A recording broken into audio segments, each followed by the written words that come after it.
All right, going to take a look at Meredith Whitney here.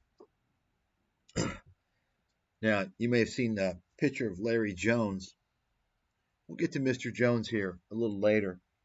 But just to give you an example, and this is something, virtually, I can assure you, nobody knows this. Nobody, people don't follow this. You have to have a good history of understanding what went on over the past 15, 16, 17 years to understand when you're getting duped.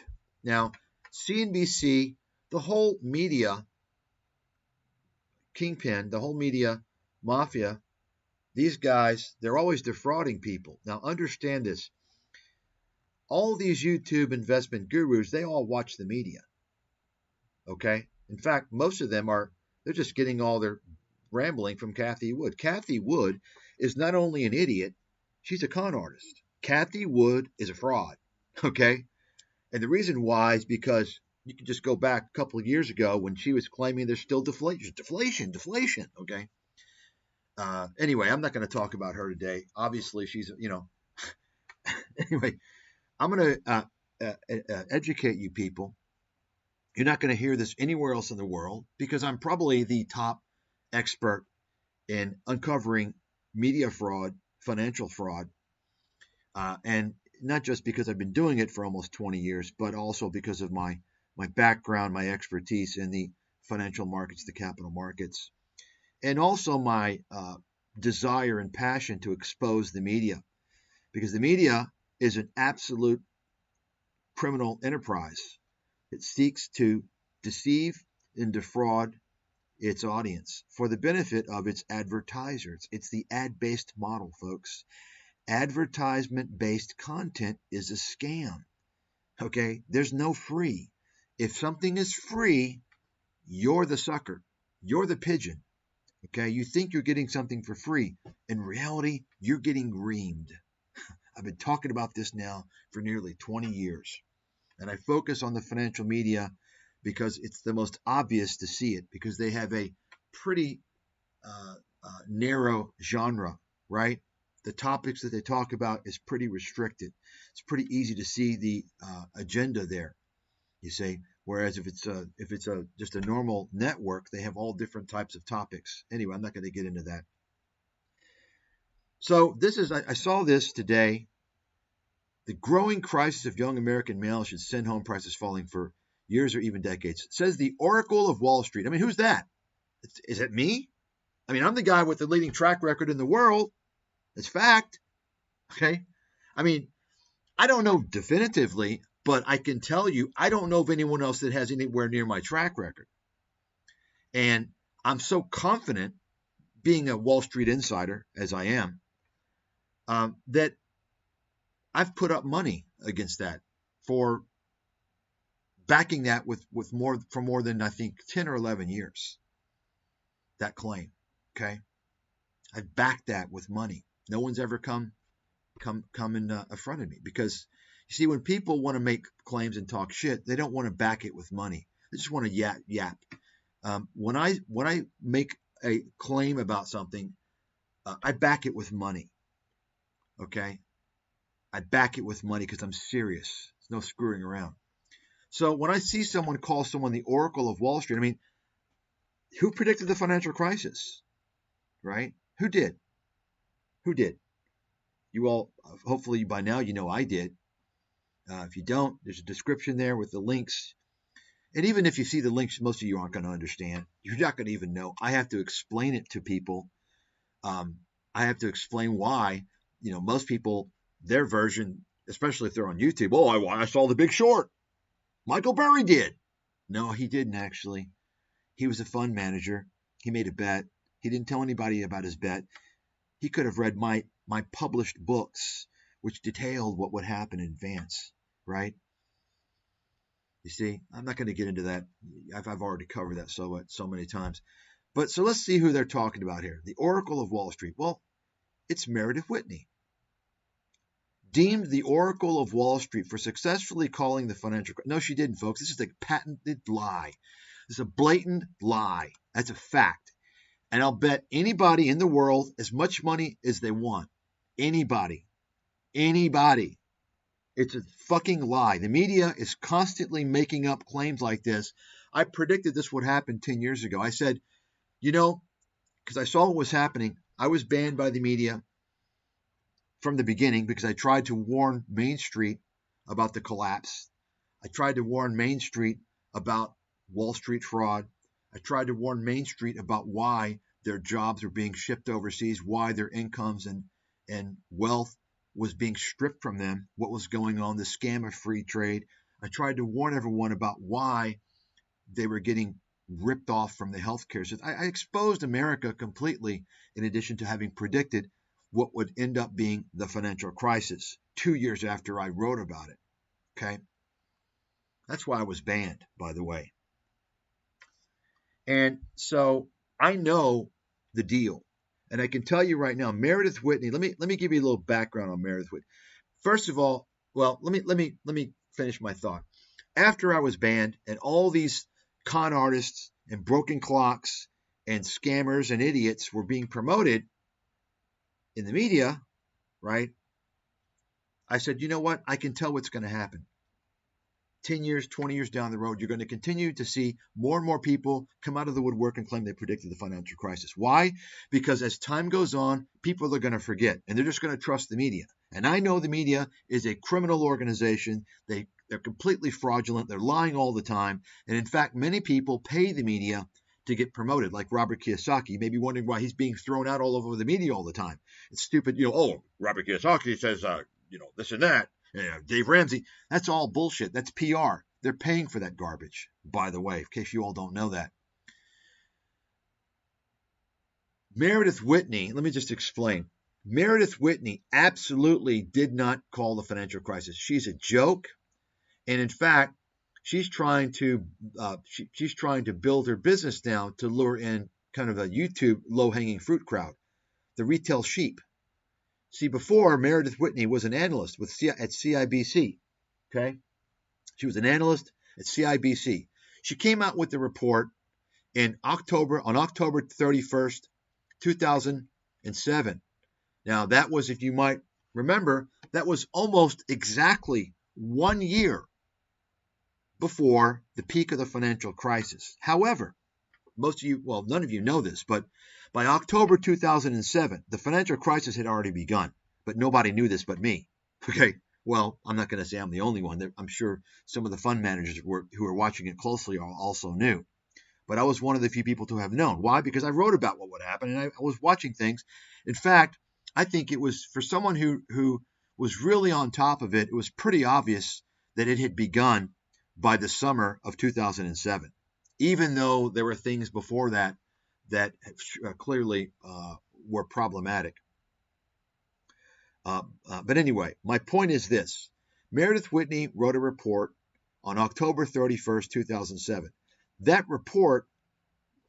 From that report, she was attributed to having predicted the financial crisis. Now, I'm going to show you that report. You all have probably seen Meredith Whitney, right? Meredith Whitney, just she's all over the place. She's engaging in PR now, and of course, Meredith Whitney, she's in the right cabal, so she gets the exposure, Let me give you another. I'll break another one to you here. Tim Sykes, the penny stock day trading scam artist, fraudster, liar, loser, who couldn't trade his way out of a corner if he had assistance from Wall Street, he pays for PR. He gets on TV show. He pays the people. Okay, that's fact. Larry King, he paid. Steve Harvey, he paid. CNBC, so on and so forth. But anyway, let me just mention, in case you all don't know, every single person that promotes day trading as a lucrative long-term investment strategy is a fraudster. They're a scammer. Write that down. Now, it's important to know, of course, about my background when I'm making these claims. Folks, most important thing you can do in your life, especially these days when everyone's a blabbermouth. Everyone thinks that, I've got a microphone and a computer. I can speak my views. No, some people need to shut their fucking mouths and keep quiet until they learn something in life before they're just blabbering, making fools out of themselves. These days, though, all that matters if you the more you blabber, oh, he's blabbering. I want to listen to him.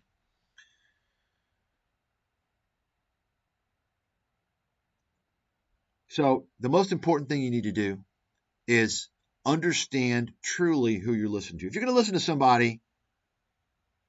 somebody, understand their credibility. Okay? Everyone's opinion is not equal. Now, I know you snowflakes out there, you all have grown up in a generation where this whole egalitarianism thing, everyone's equal, everything is equal, we're all equal. Everyone's opinion is not equal. There are people who are more educated, they're older, they're more experienced, they're wiser, right? So, of course, I'm a Wall Street insider, one of the top investment analysts in the world. Irrefutable. That's irrefutable. And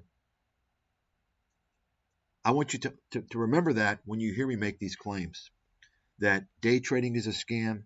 Everybody who's promoting day trading is a scam. Now, look, I'm not saying you can't make some day trades. Okay? Sometimes short-term trading can be lucrative. It can be a good thing. You can make quick money. The problem is that you have to be disciplined. You have to be disciplined to know, hey, you know what? This is something I'm not going to be doing much of, right? Because if you're not disciplined, you can fall into the trap of distorting your mindset and your strategy, and you can just blow yourself up. But people that are promoting day trading as a sustainable investment strategy, right? They're liars and scammers. And that's a fact. Every single person out there. Show me somebody, and you have them come to me. Prove it to me, not to some fucking chump on YouTube with their, and once again, I said this earlier, people that do live trading, folks, everything on YouTube can be faked, okay? Believe me, you can set up servers to fake everything if you really want to go high tech, where people aren't going to detect it at all, okay? Anyway, Meredith Whitney, I'm going to show you the report. Okay, I'm going to show you the report, and I'm going to show you what Meredith Whitney wrote that supposedly has provided her with this stature of having predicted, not just having predicted the financial crisis, but the Oracle of Wall Street. I mean, are you fucking kidding me? So let me give you a little more background before we show you that report. Now, Meredith Whitney, and I take offense to this because, of course, I predicted the financial crisis with more detail and accuracy than anybody in the world. There's no comparison. Zero. Okay? If you don't know that about me by now, you're behind the curve. Take a look at the description for the links. And most of you probably aren't really going to truly understand unless you're a professional in the investment world and you've been around for a while. But just to give you an idea, after you read the chapters that I have posted for free online on archive.org on the real estate bubble, and shorting, my recommendations to short all these stocks that went bankrupt, the banking stocks, Fannie, Freddie. After you do that, then go and see and check anyone else and see if they did that. Compare. So in other words, who is attributed to predicted the financial crisis? Peter Schiff. Read his book, his original book, Crash Proof, which, by the way, was released after my book. Read his book. It didn't predict shit. Okay? He was wrong about almost everything. That's fact. You can write it down. Okay? Who else? So even Robert Kiyosaki is claiming he predicted the financial. Everyone's fucking claiming that now, but nobody did but me. Write it down. Now, you can go out there and find a top person. Find a astute, well-established business and finance professor at a good school. Okay? I'll debate them on that. Okay? Find a top fund manager. Okay? Find somebody top tier to go up against me to debate this. That's who I'm wanting. And I'll put money up against it, by the way. Tell the person we can front money for charity. We'll put it to the favorite charity. Okay? Anyway, no one's going to come. So let me get back to Meredith Whitney. So, I predicted all these things, and of course I'm banned for no reason whatsoever other than me having exposed everything. And of course, if you threaten to expose the gravy train that people in control are running, you're going to get banned. Now, sometimes you can do that if you are of a certain ethnicity. They'll let it slide, you see. But for the most part, you can't expose the gravy train of scams. You can't expose Wall Street like I did. You can't expose corporate America like I did, including the free trade scam, which I wrote about in detail in my book in 2006. Right? Think about that. Think about that foresight, by the way. I wrote about how that was destroying middle class America, destroying working class America in detail. And I wrote about how it was creating national security threats because of China, how we were allowing our intellectual property to be transferred and stolen by China. I wrote about that. 2006. I mean, think about that. Think about that for a second. Okay. Anyway, so Meredith Whitney, I don't know when like she was dubbed as having predicted the financial crisis, but I know this. She went off on her own about sometime, I don't know, 2008 or something. But if she predicted the financial crisis, don't you think that she would have made some predictions like, oh, well, the banks are going to fail? No, she never did that. Let me go ahead and show you now the report. And you can look it up on your own. Whenever you hear Meredith Whitney predicted the financial crisis, you know it's a lie. Jim Rickards, it's a lie. All these people, lie, lie, lie, lie, lie. Okay? Let me show you. This is the report. You see, folks, let me remind you all who I am and my background. I've got a advanced degree in biophysics and biological chemistry. I don't fuck around, okay? I don't make stupid claims. And I don't really brag. You know, you've got Tom Nash, the fraudster, who wants to show his University of Michigan shirt because he went and got a certificate program, some type of certificate thing over there. He didn't get no fucking degree. I went to an Ivy League university, not some state Michigan school. I went to Ivy League, okay? Major league. So I probably know how to think critically since I studied physics and chemistry, went to a good school, was on full academic scholarship. I don't talk about these things, ever. In fact, I'm not so sure that I even mentioned that I was on full academic scholarship, ever. You know why, folks? Because I don't need to promote myself with superficial fucking bullshit. I show results. That's all that matters. People that pump out all this extraneous nonsense, they're trying to lure you because they're con artists. Anyway, here it is. Here's Meredith Whitney's report. You can see October 31st, 2007. Remember, and you can look this up if you don't believe me.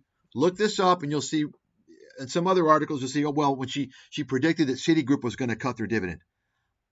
Are you kidding? I mean, you know how easy it is for me to predict companies cutting their dividend? I have probably like a 95% track record on that. It's fucking pretty easy. It's not that difficult. Okay. But that's all. That's not, I'm giving you some context there. It's not that difficult. But some other articles you're going to hear, they're going to say, well, yes, she predicted that Citigroup would, cut their dividend. And that's, they attribute that to her predicting the financial crisis. I kid you not. Here's the full report. Okay. CIBC. And here's the kind of the summary. Our thesis is simple. We believe over the near term, Citigroup will need to raise over $30 billion in capital through either asset sales, a dividend cut, a capital raise, or a combination thereof. Okay? We believe such a catalyst will pressure the stock significantly lower and accordingly downgrade from SU to SP. Okay?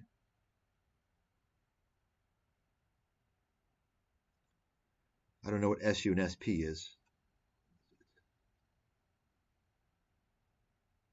Oh, sector underperform, I'm sure, to sector perform, right? Downgrade sector. Yeah. So think about that for a second. So she's saying basically that they need capital. She feels that they need capital for whatever reason. She's going to go into it in the report, whatever. And as a result of that, because they need to raise capital, they need to sell some assets or cut the dividend.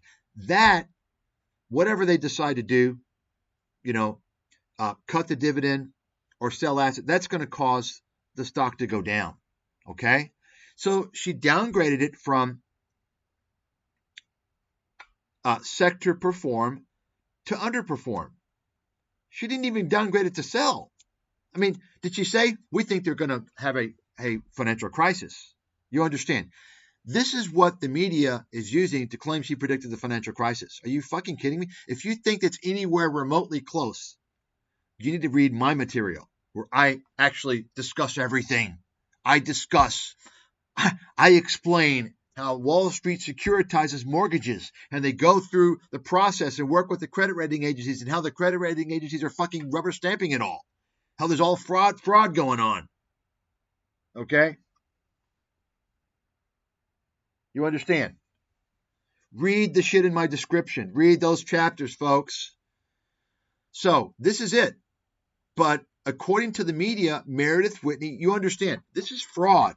This occurs on a daily basis with the media. They claim people, and they know people aren't going to check into it. Meredith, Whitney, and by the way, I've got a big piece coming out on Robert Kiyosaki. This guy is one of the biggest fraudsters, scam artists in the world, absolute filthy liar. I'll be releasing on my website several articles. I've already done like several pieces on the guy. Complete fucking scammer. Anyway, so you all aren't going to know this. You're not going to catch this. You're going to read the title, Meredith Whitney predicted the financial crisis, and you're going to believe it. You're going to fucking believe it. Okay? Oracle of Wall Street.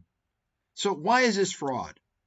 It's fraud because, first of all, it's like these YouTubers. It's media fraud. It's clickbait. It's fucking lie. They're getting you interested in this piece because based upon the lie, based upon this presumption that she predicted the financial crisis. She's an oracle. No, it's not true. And I'm going to show you here, not only she's not an oracle, she's a fucking investment disaster. She's a failure, a complete joke. She was laughed out of the business. I'm going to show you. Okay. So it's also fraud because she's building a name, getting exposure, because she's launched her little research firm after hiding for like 8 years away from the public. I'll show you here in a second. So let's go ahead now and take a look at, I had to spend some time actually relabeling these images, so I had to censor them a little bit. So you can see here, 2023. Meredith Whitney, who predicted the financial crisis. Barron's, I've already known this, and I've got thousands of other pieces of evidence, but you can see now, Barron's is a fraud. Barron's is a fraud. It's a scam. You're seeing they're making a bold-faced lie. Bold-faced lie. Of course, by Andy Server, who is a former Yahoo Finance boiler room loser. Email this guy. Tell him that they're lying. It's a fraud. CNBC, fraud. Promoting her again. You see, what's going on right now is Meredith Whitney is engaging, she's paying PR firms because she's trying to launch her an investment research for retail people. See, let me give you some more background. Notice this. Whitney's Armageddon, bellied by best returns of 2011 Muni credit. So here's the deal. You might recall, if you're old enough, Meredith Whitney is like another scammer with a similar name, Whitney Tilson. Whitney Tilson, I remember quite well because during the time 15 years ago, 13 years ago, 14, when he was trashing Netflix, I was recommending it the whole time, ever since I wrote in one of my books in 2008 to buy it. It's going to take over the DVD rental business, and Blockbuster's going to go bankrupt, which is why I recommended to short it in a book. And by the way, if you can find any other book that's ever recommended to short a stock, I want to see it. Nobody ever does that. You know why? Because it can go against you. Shorting is typically a short-term thing. So if you have somebody who's putting in a book to short something, first of all, they've got balls of titanium.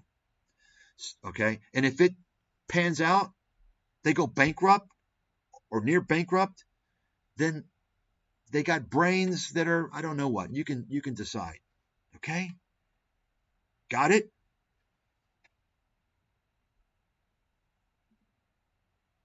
Okay. So here's the deal. Meredith Whitney departed a couple of years later, and she tried to start a research firm. And she was so arrogant, that the media was giving her a lot of hype. And, oh, Meredith Whitney, she didn't predict shit. And so what did she do? So she tried to make waves. And she comes out with this whole thing, which is on 60 Minutes. You can probably see it on ScamTube back in around 2011, I think it was. She predicted that there would be more than 200 defaults in America, 200 municipal defaults, okay? 200, more than 200, and causing a huge problem. Now, I predicted there would be a couple of defaults, okay? But namely with shit zones that were, that had been troubled, all along. The weak players, Cleveland, Detroit, right? But Meredith Whitney's talking about more than 200 defaults, and 60 Minutes gave her airtime. They promoted her. And so you can imagine what happened. And I told this story before. At the time, one of my clients was a municipal bond fund manager. And we were talking on the phone. We were laughing about this. We were laughing about Meredith Whitney on the one hand. On the other hand, he was concerned because this caused the municipal bonds to sell off. Okay, so it was actually a buying opportunity. So what happened? What happened? And you can go see that. You should see the 60 Minutes, okay? Because they're going to make her out like she's some oracle. She didn't predict the financial crisis, okay? This is what the media does, folks. And most people, almost nobody knows this. Nobody spends the time and has the expertise to find this out.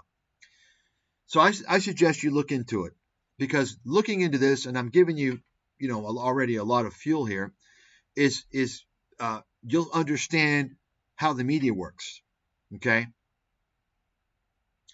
Because the media, this is the highest level of scams. I mean, YouTube is a joke. It's just fucking obvious, these guys. So what did Meredith Whitney do? Well, we didn't have a municipal default situation. Munis rallied, did well, and so she was panicking. In the meantime, she was offering her research to institutions for $100,000 a year. It's kind of, I don't know, maybe she should go into business with Meet Kevin, right? Kevin's charging $10,000 an hour to talk to him. I could charge $1 million an hour to talk to me, right?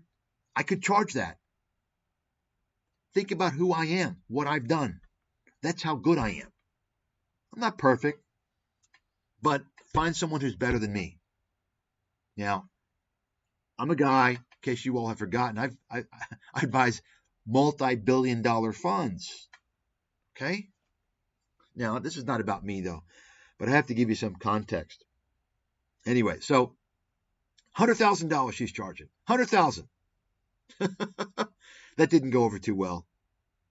Okay, with her muni bond thing, complete collapse. That collapsed in her face. Munis didn't collapse. Okay.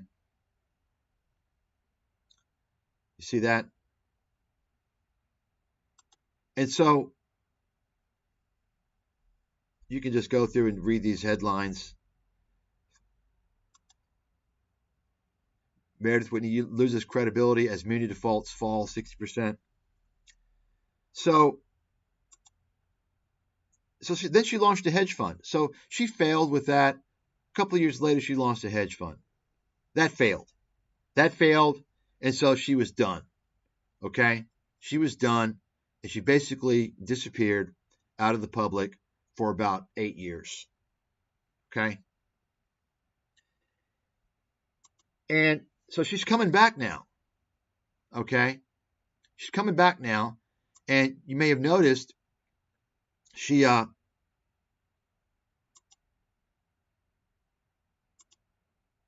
you go. Meredith Whitney on 60 Minutes, 2010, December 2010. Meanwhile, I can't get a single fucking interview to save my life. Think about that. Remember, folks, I'm the guy who was banned who could have enabled you guys to make a fortune. If you'd known about me, read my books, I wrote about a prediction of Dow 6,500 as a bottom. You can read it in my book, chapter 17, the 2006 original extended version of America's Financial Apocalypse.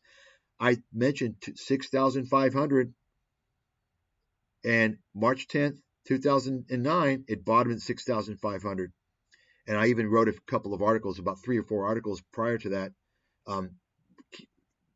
highlighting that 6,500. And on that day, I told people to start buying. Okay, I mean, this is all fact. It's all published. You can't, you can't lie. It's there. And I can't get an interview to save my life. Think about that. See? The call that anticipated, no, it didn't. That's a lie. They're always lying, the media. She's here, So, Meredith Whitney is a fraud. There's nobody out there other than me that predicted the financial crisis. There were people that made money off the financial crisis, but that's not a prediction. Making a bet is not a prediction, right?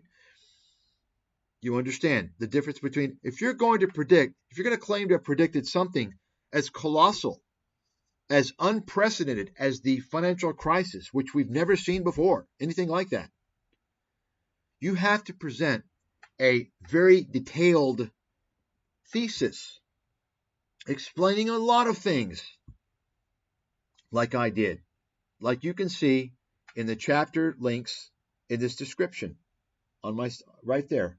Take a look, folks, at the archive.org. Take a look, study it, read it, get to know what went on back then. Get to know, once you get to know, if you really know, like, what was going on, who said what, you'll see I'm the only person that predicted anything with that. I predicted it all. Okay, I mean, not 100% accuracy, obviously, but when you're writing in a book recommending people to short subprimes and Fannie and Freddie, nobody shorted Fannie and Freddie. Nobody thought Fannie and Freddie would collapse. I recommended a short because I knew all that shit was going down the fucking drain 2 years before it happened. Think about that. How does that stack up to fund managers who made a bet, who didn't tell anybody about the bet, who could have hedged their bet, who could have gotten out of their bet if it went against them? I wrote a thesis and I'm banned. Okay? Think about that. You understand? The more you get to know about me, the more you're going to open your eyes. And you're going to start questioning things. Because I can tell you what happened to me during that period. Boy, I've never been the same. I didn't realize what was going on, honestly. I started I was wondering, like, what is going on? Why am I being banned? I opened my eyes. I realized part of it's racial discrimination. Okay, that's part of it. And then part of it's also about hiding the truth. You can't reveal the reality. You can't expose something that's going to cause people to not make a lot of money. And if you expose, give you a good example. I exposed free trade, the whole free trade scam back in 2006. I explained in detail in my book. And if you want to see, like, I have a video on this site you could take a look at. I include many of the excerpts of trade. You can just, you can read those excerpts to understand the big picture of what has happened to America. You couldn't talk about any of this stuff before. Okay, you couldn't talk about the trade issue, anything like. No one wanted to talk about that. Only since Trump brought it up has it been a topic. Have people started to think about it? Okay. So obviously, corporate America, a big gravy train for them. Corporate America, and I wrote about this stuff. I said, look, corporate America has committed treason, and Washington has as well. They sent our jobs over to other countries. This doesn't happen anywhere else in the world. At that time, it didn't. Now it's kind of a virus, right? No other country does that at that time. You don't send jobs. And in fact, many of the countries that have the strong societies, the countries that have closed borders, they don't open their borders to anybody that wants to come in. They don't send jobs overseas. If they did, the people would riot. Why would you send jobs? Why would you send the ability to earn income? Why would you take food off the table of your citizens and put it into another country? You understand? And you're hearing things about China now. And of course, I've been researching China for almost 20 years. I'm an authority on China. I predicted China, the boom and the bust with the tail. Do I have to mention, by the way, how, when all these YouTube fake investment gurus were recommending Alibaba, and I came out and said, look, Alibaba, China's in trouble, you guys, why would you, and people were laughing at me. Oh, yeah, you're better than Charlie Munger. Yeah, I am better than Charlie Munger. Yeah, I am better. Okay. Fucking idiot. And by the way, when you talk about these people, don't tell me about Warren Buffett, Charlie Munger, whoever, when they did really good 60 years ago, 50 years ago. You know why? I haven't seen the details of what they were doing back then. All I know is what I see today. And those guys ain't doing too good. Warren Buffett ain't doing too good. He's only doing okay now since 2000 because his lieutenants, who are basically running Berkshire Hathaway, have invested in high tech. Okay? Remember, Warren Buffett doesn't understand high tech. So why has he got high tech all in Berkshire? Because he's not making the investment decisions. His lieutenant is, what is the guy's name? Cohen, or whatever the guy's name is, okay? If you've ever wondered why Berkshire has like high tech in its portfolio, that's why, by the way. Okay? So, anyway, I mean, the YouTube guru says, oh, Michael Burry says this. Michael Burry's a joke. He's a broken clock. I've already shown that. He's a clown. But anyway, folks, you got to understand, and of course, you don't get through to YouTube, okay? 99% of the audience on YouTube is very low level. It's the dumbest it's the platform with the dumbest people in the world. And that's why the scammers are all over YouTube. They saw Tai Lopez become a successful scam artist, and that was it. From then on, easy money. You see, this explains why you have people as stupid as Larry Jones, and he's got a huge following. There's a lot of stupid people out there.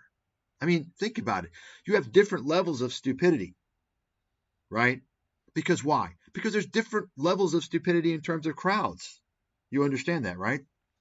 I didn't honestly realize how stupid the crowd, the people were in masses until I saw YouTube. It's a very stupid.